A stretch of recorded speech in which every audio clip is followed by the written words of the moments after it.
ابھی ایک اس ملک کے رہنے والی بھاجپا کی دلال عورت نے نبی کی شان میں گستاخی کر دی، خطرناک الفاظ اختیار کر لیے۔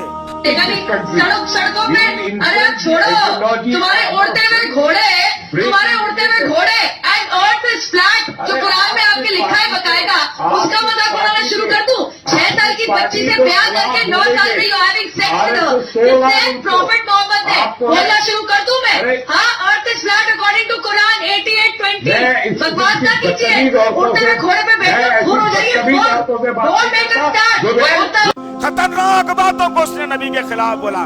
کہاں ہے تمہاری جوانیاں؟ کہاں ہے تمہاری جوانیاں؟ فیس بک کی دیوانی جوانی، یوٹیوب کی دیوانی جوانی، اس سے کیا جنت ملے گی تمہیں؟ کل قیامت کے دن پوچھا جائے گا سب سے، یاد رکھو مسلمانوں، عورتوں اور مردوں سے، بوڑھوں سے، جوانوں سے، بچوں سے، پڑھے لکھوں سے، ان پڑھوں سے، کہ نبی کے خلاف ایک ظالم عورت نے گندے الفاظ اختیار کیے۔ تم روٹی کمانے میں رہ گئے، تم نرم بستر پر سونے میں رہ گئے، اپنے بچے کو انگلش تعلیم دلانے میں رہ گئے، دعوتوں میں شریک ہونے میں رہ گئے، میرے نبی کی عزت ناموس پر آنچ آئی تھی۔ تم نے کیا جواب دیا اس کا؟ آؤ ذرا دیکھتے ہیں اسلام کیا کہتا ہے۔ اسلام کہتا ہے جو نبی کے خلاف کر دے اس کو جینے کا پھر دنیا میں کوئی حق نہیں ہے۔ کعب بن اشرف یہودیوں کا بہت بڑا سردار، آج بھی کبھی جائیے مدینہ، گھوم کے تلوے چاٹ کے مت آئیے اللہ کے واسطے، وہاں کی ریتی بھر کے جو ہے نا بیگوں میں ڈال کے مت لائیے، اس سے کچھ ہونے والا نہیں ہے تمہارا، وہ ریتی کچھ کام آنے والی نہیں ہے تمہارے۔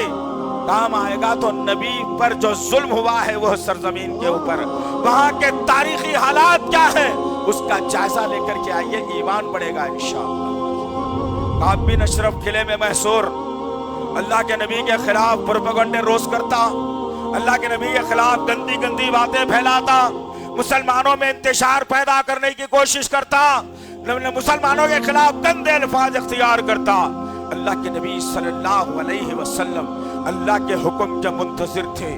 اللہ وحدہ لا شریک لہ نے جبرائیل کو بھیج کر نبی سے کہا کہ نبی اب اس دشمن کو جینے کا کوئی حق نہیں ہے، کیونکہ یہ آپ کے خلاف میں کہہ رہا ہے، آپ کے خلاف میں زبان درازی کر رہا ہے، مسلمانوں کے خلاف کہہ رہا ہے، اے نبی حکم صادر کر دیجئے۔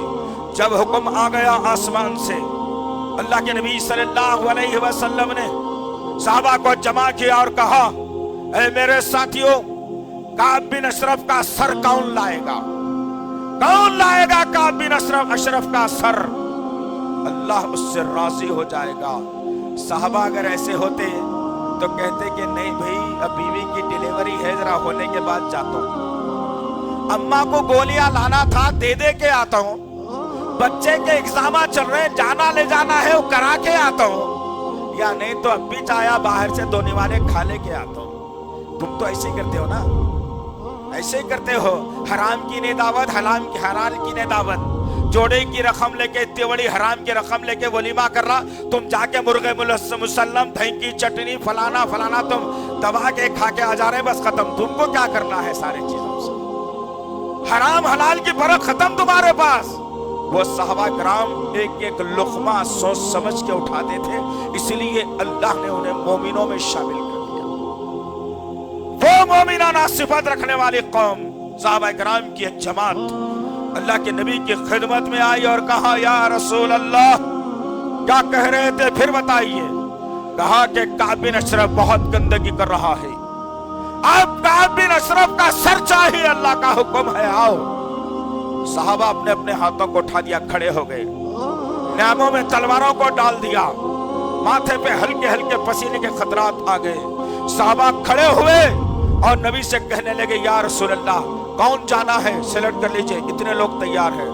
اللہ کے نبی نے 2 لوگوں کو تیار کیا، 150 کا مجموعہ نہیں، ایک بڑے قلعے میں جانا ہے، وہ قلعے کے سردار کا سر لانا ہے، 2 لوگوں کو تیار کیا۔